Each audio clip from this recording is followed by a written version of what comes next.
Bona tarda, com esteu? A aquesta hora s'està fent a Brussel·les el Consell Europeu i un dels acords que ja tenen sobre la taula és com es faran a partir d'ara els rescats bancaris. Ara ho comentarem i també intentarem explicar quin sistema podria haver utilitzat Leo Messi per evitar pagar impostos de drets d'imatge, ara que hem sabut que està a punt d'arribar a un acord amb la Fiscalia per pagar 15 milions d'euros a canvi de fer les paus amb Hisenda. Són temes que tractarem amb el Xavier Sala i Martín. Bona tarda, Xavier. Hola, bona tarda. Bona tarda, Tian. Bona tarda. A veure, comencem fixant-nos en el que passa a Brussel·les. Hi ha Consell Europeu, és una reunió de la qual n'han de sortir polítiques per lluitar contra l'atur i mesures per impulsar l'economia, que ho hem sentit moltes vegades, però sembla que avui han de concretar alguna cosa, per tant, seguirem a veure què és el que en surt. Però el que sembla que ja està tancat són les regles del joc sobre futurs rescats bancaris. N'hem parlat moltes vegades, Xavier. Hi havia una manera de fer-ho, però ara sembla que s'ha concretat exactament què és el que passarà en cas que torni a haver-hi algun banc que no pugui tirar endavant.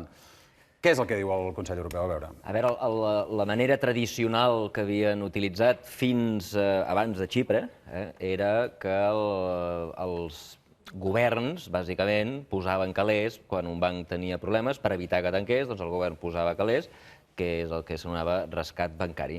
Arran de Xipre, i ja es va fer de manera informal, però ara s'ha fet ja de manera formal, es diu, escolta'm, en lloc de que siguin els contribuents, els rescatadors de primera instància, doncs els rescatadors de primera instància seran la gent que ha estat directament involucrada amb el banc. És el que s'anomena un autorescat. En anglès un bail-in en lloc d'un bail-out. La gent de dins, in, en lloc de la gent de fora, out. Doncs, i llavors l'únic que han fet és posar unes regles, si s'han de posar, jo què sé, 100 milions d'euros, doncs qui serà el que els posarà? Doncs els primers que posaran són els accionistes, òbviament, que perdran tots els seus calés. Si encara falten calés, els que han prestat diners però que no són gent preferent, tot i que les preferents, ja recordeu que la paraula preferent era molt enganyosa perquè volia dir exactament el contrari, és a dir, que no tenen preferència, és a dir, són els primers que pringuen, i per tant la gent de les preferents a Europa avui ja ha dit que, escolta'm, perdran molt del valor dels seus estalvis. Després vindrien els bonistes o els creditors assegurats, serien gent més important que no pas els preferents, i finalment els dipositants no assegurats. El que diuen la nova regla d'avui és que els dipositants de menys de 100.000 euros, que figura que estan assegurats, doncs aquests de cap manera pringaran.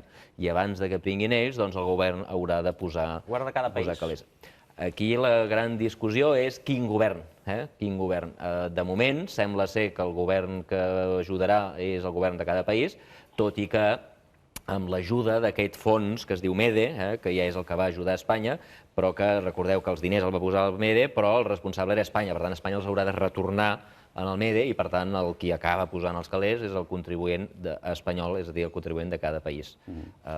O sigui que si ara trobéssim una situació com la de Bankia, la que vam tenir de Bankia, funcionaria diferent de com es va fer en aquell moment. Sí, segurament funcionaria de manera diferent. Tot i que jo m'agradarà... O sigui, les assegurances funcionen només quan hi ha diners sobre la taula.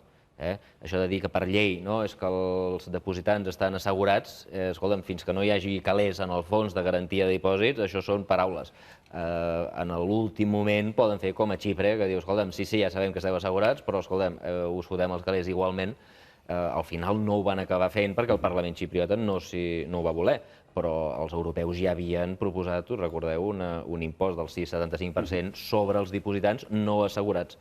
I, per tant, està molt bé la regla, però fins que no hi hagi calés en el fons... I, de fet, si no m'equivoco, el MEDE està recorregut pel Tribunal Constitucional alemany. Està recorregut al Tribunal Constitucional alemany. El Tribunal Constitucional alemany ha de donar una resposta sobre si Alemanya pot participar en aquest fons de rescat. Si Alemanya, si és constitucional, perquè Alemanya, després de la Guerra Mundial, la seva Constitució diu que ells no poden rescatar països, i, per tant, si això es considera un rescat de països, doncs serà inconstitucional i aleshores sí que hi haurà una catàstrofe. De totes maneres, el Tribunal Constitucional, això ja havia estat, em sembla, fa un any, i el Tribunal ja va dir que pel cas particular que s'havia utilitzat fins a aquells moments el FEDE, allò estava bé. El FEDE, el MEDE.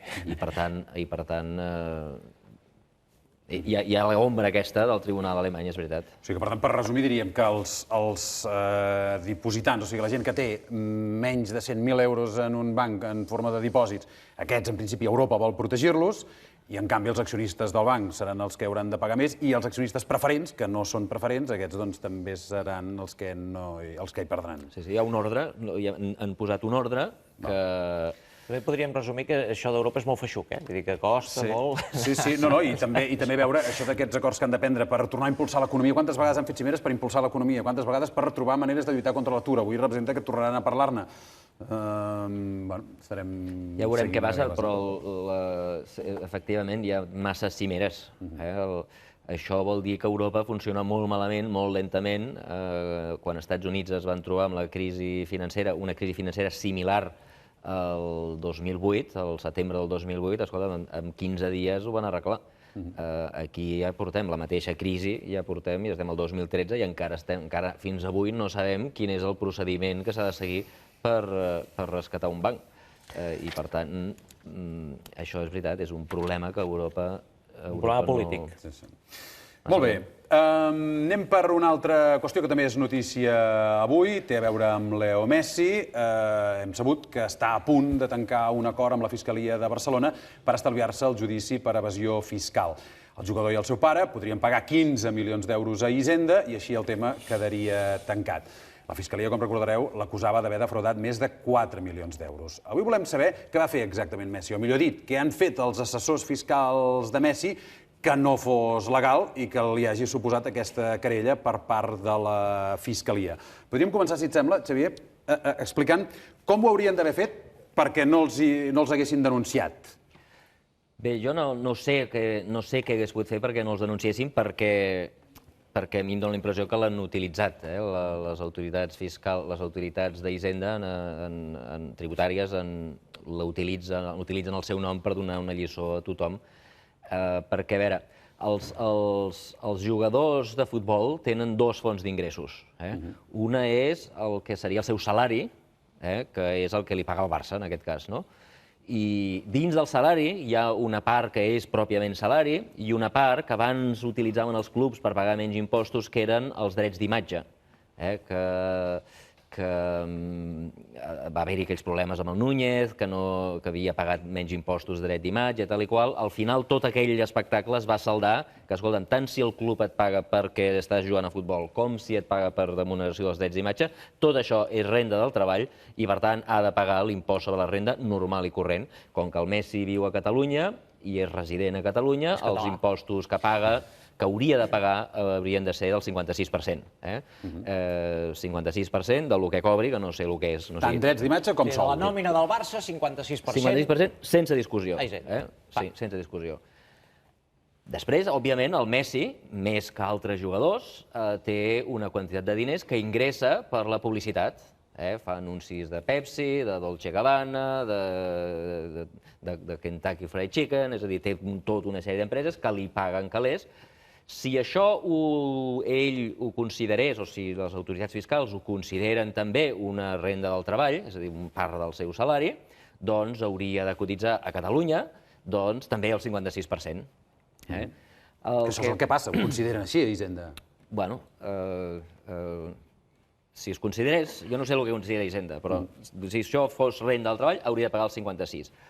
El que els seus assessors fiscals diuen és que això no és treball. El seu treball és xutar la pilota, no fer anuncis. Fer anuncis és una cosa separada, és una activitat econòmica que no és directament laboral i, per tant, ell això ho pot administrar a través d'una empresa que gestioni els drets d'imatge.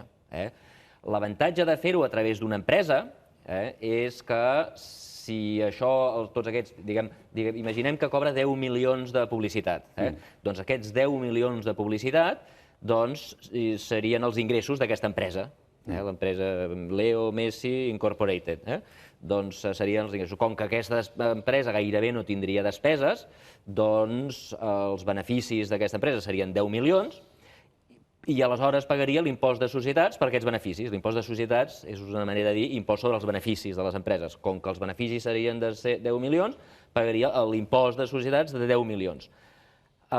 Com que l'impost de societats a Espanya en aquests moments és del 30%, doncs pagaria el 30% en lloc del 56%. És a dir, si això és un ingrés laboral, pagaria 56%, és a dir, 5 milions i mig. Si ho declara com un benefici d'una empresa, només paga 3 milions. Jo soc Messi, creo Messi S.A. per fer els anuncis. Em paguen 10 milions l'any, per exemple, i pago 30% d'impostos de l'impost de societats, que és el que es paga a Espanya. Per tant, aquests 3 milions. Això, si fos normal, impost de societats. Exacte.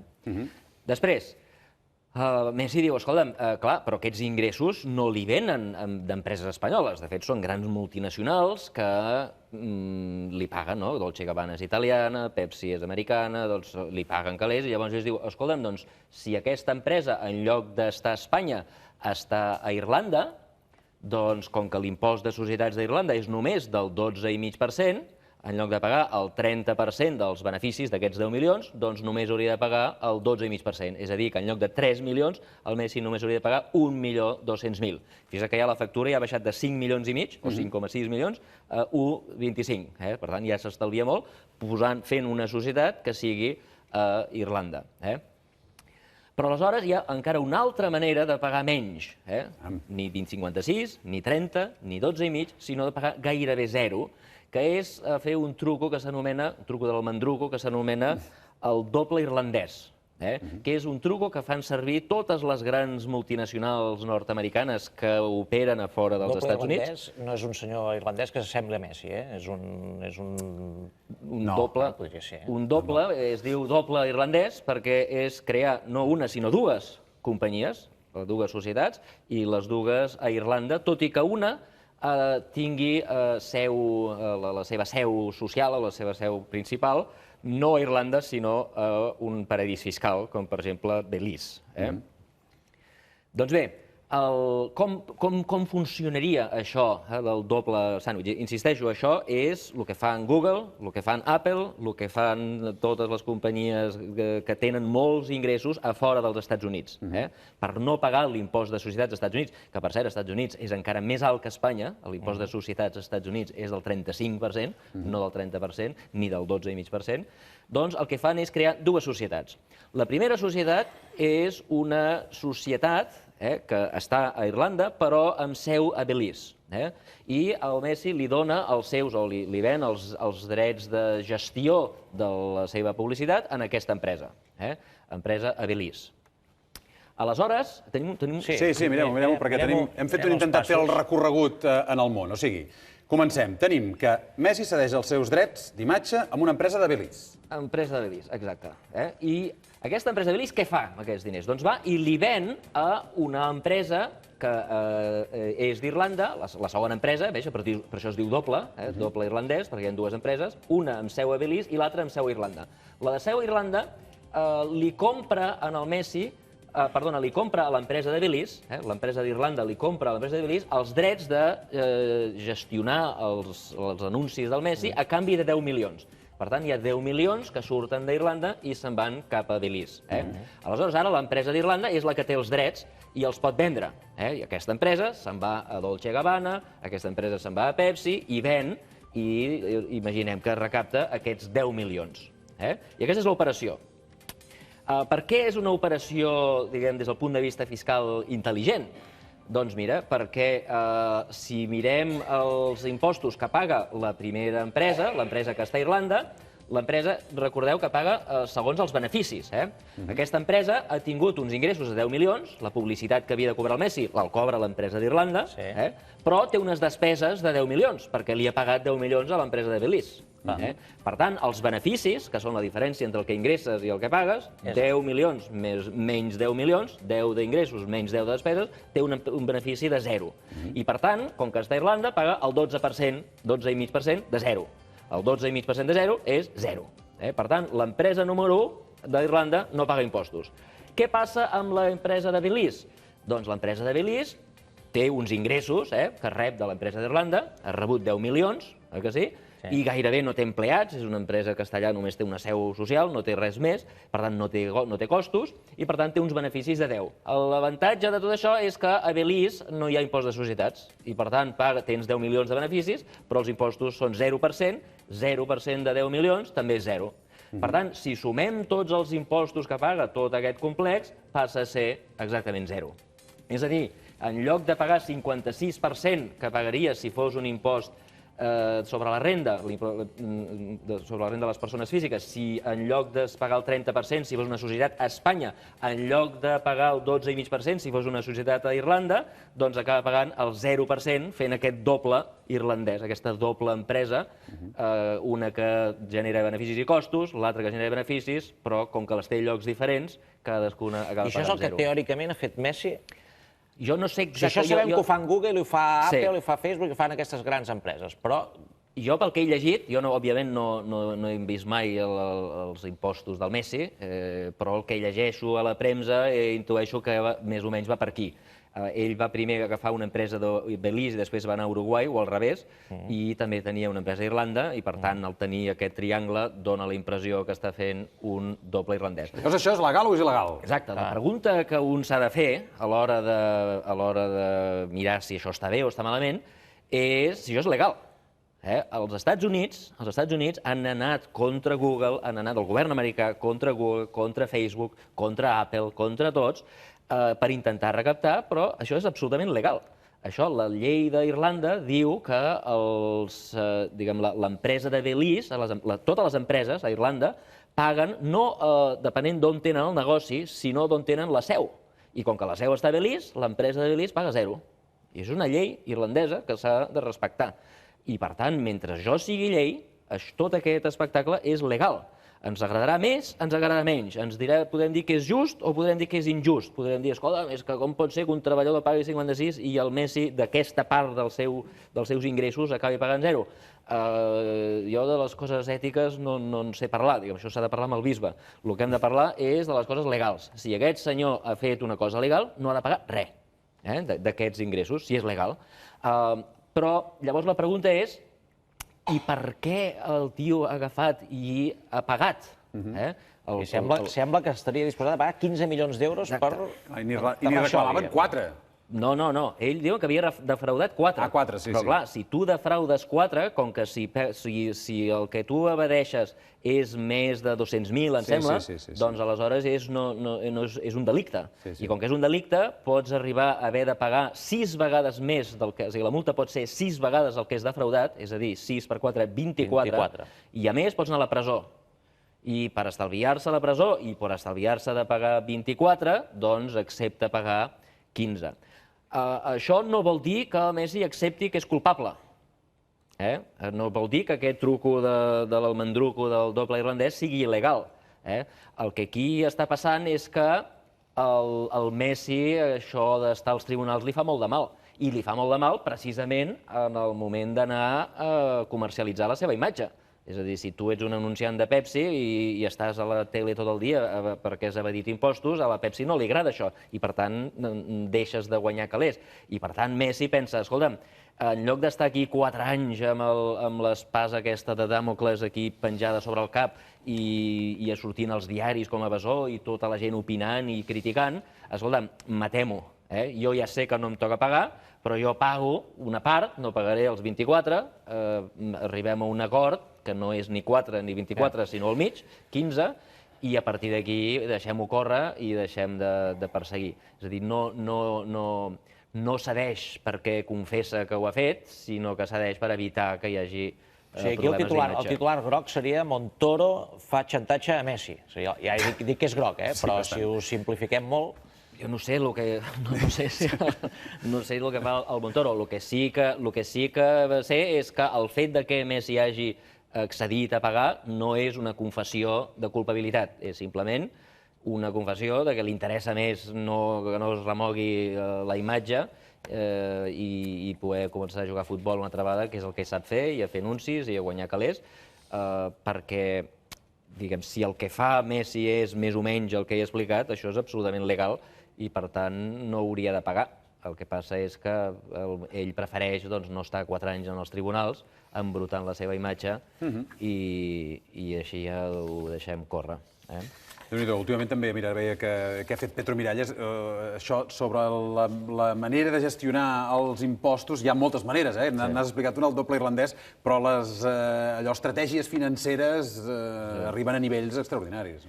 Ara també estan, per exemple, Bárcenas està donant explicacions de tots aquests 48 milions que tenia a Suïssa, però se n'hi han descobert més als Estats Units i a no sé quins altres paradisos fiscals. La d'enginyeries fiscals, aquí la que vulgui. Sí, però hem d'anar en compte, hi ha dues coses que són diferents, que haurien de ser tractades com a diferents. Una és l'enginyeria fiscal, que és a dir, que és aprofitar la llei per pagar els menys impostos possibles, legalment. Això és el que els economistes anomenem elusió fiscal. Una altra cosa és l'evasió fiscal. És a dir, no declares l'IVA. Tu et paguen l'IVA, que segons tinc entès, tampoc sé massa bé, però per el que he llegit i per el que he escoltat, és el que feia Petromiralles. Petromiralles simplement no declarava l'IVA. Venia petroli, venia benzina i no declarava l'IVA. Això és il·legal. L'evasió fiscal, la gent que hauria de pagar l'IVA, tant si és Petromiralles com si és l'electricista que et ve a casa a arreglar la llum. Si havies de pagar IVA i no l'has pagat, això és il·legal i has de pagar i has de ser castigat. Però no és el que estem parlant. Estem parlant de trucos d'enginyeria financera, com això que he explicat, que és legal i que... Que és utilitzant el món. Que s'utilitza, l'utilitza tot el món, i que aleshores el govern... Clar, si vol solucionar el primer, l'evasió fiscal, el que has de fer és perseguir els dolents. Si vol solucionar el segon, el que has de fer és canviar les lleis. Perquè el qui ha fet les lleis és el govern. El qui permet que passi això és el govern. Doncs que digui, escolta'm, les rendes de la imatge són rendes laborals, com tot l'altre, i no es pot passar a una empresa, ni a Belize, ni a Catalunya, ni a Mart, i per tant, senyors, aquí s'ha de declarar així. I llavors, quan tota la gent que vol fer les coses legalment sap quines són les regles, aleshores el Messi ja hagués fet, si les regles són aquestes, ja hagués fet una altra cosa. El que no pot ser és dir que les regles són aquestes, ell s'aprofita de les regles i després li fots una multa perquè ha fet una cosa que tu li havies dit que era legal. El DNI de Messi no deu acabar en 14, tampoc. Dic, el DNI de Messi no deu acabar en 14, tampoc. Perquè no hi hagin errors, vols dir? No ho sé. No ho sé, però... Avui el Tian està... No, perquè la infanta, el cas de la infanta també el podríem explicar un dia, que és això que ha passat a Misenda. El cas de la infanta em sembla que no em vaja, en fi.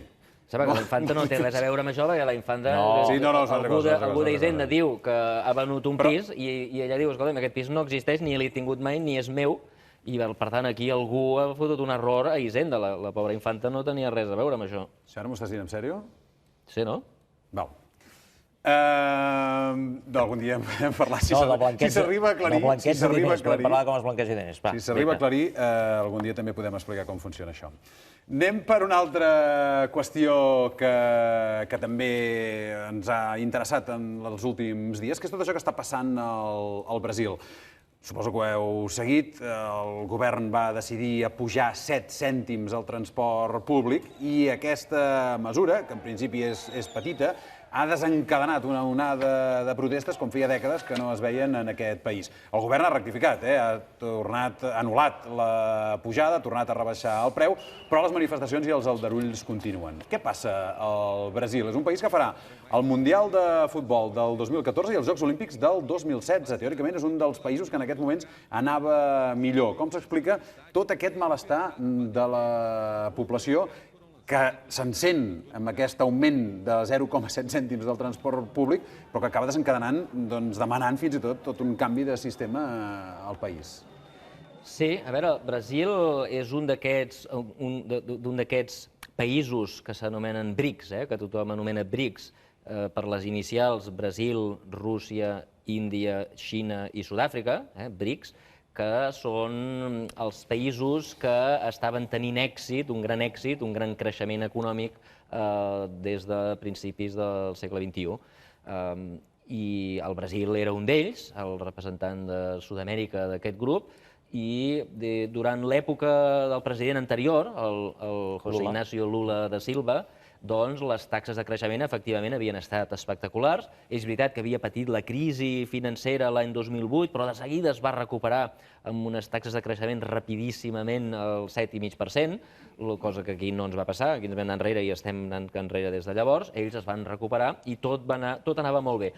A diferència del creixement que havien tingut als anys 40, 50 i 60, que a Brasil també havia anat molt bé, el creixement d'aquella època tot va anar a parar als rics. I això va crear una societat molt, molt, molt desigual. A Brasil hi ha gent molt rica, rica com als Estats Units, i hi ha gent molt pobra, pobra com a l'Àfrica.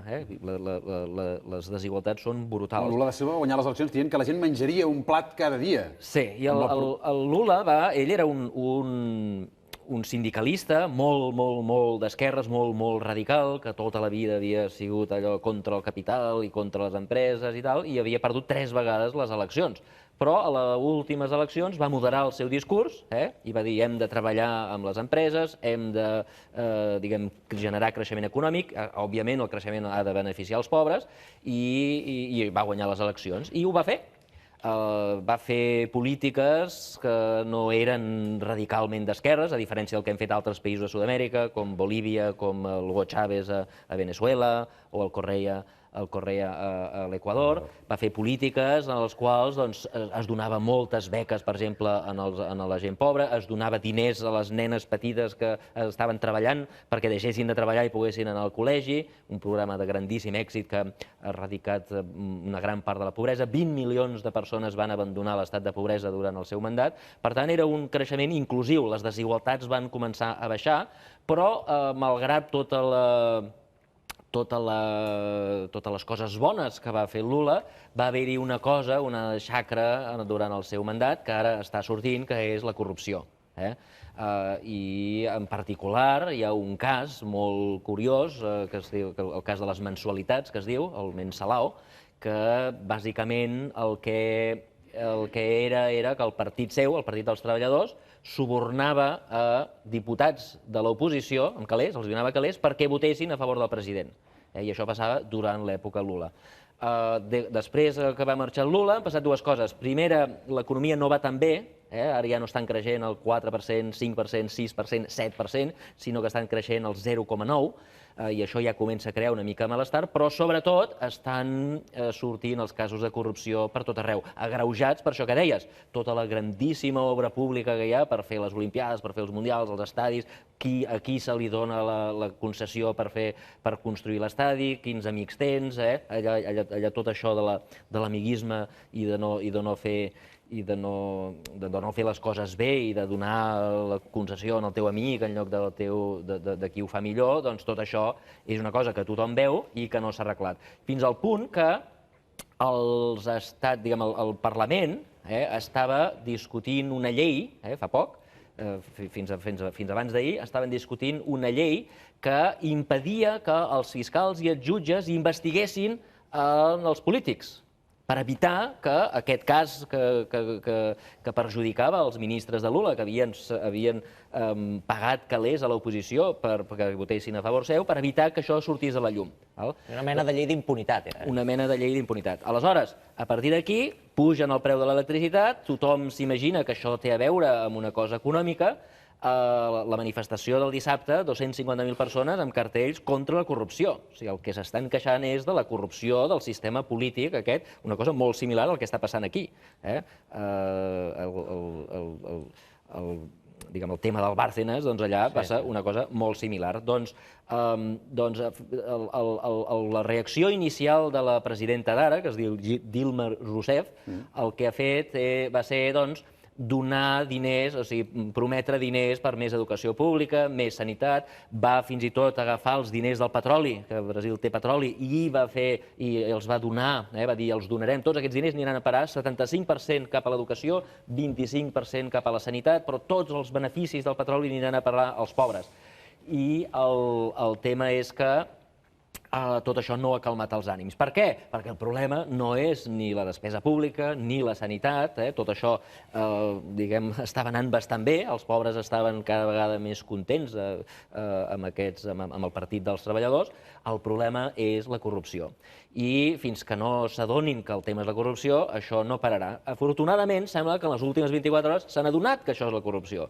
I aquesta llei que figura que havien d'aprovar, i que l'havien d'aprovar cap al juliol, doncs van avançar la votació i van votar ahir, I ahir van votar 403 vots a favor i 9 en contra que no tiren endavant aquesta llei. És a dir, que el fiscal i els jutges podran perseguir els polítics i, per tant, la impunitat que se suposa que tenen tots desapareixerà i esperem que això calmi una mica els ànims. Déu-n'hi-do. Està per veure. Sí, sí, sí. Tot arreu, per això acabem anant al mateix lloc, també.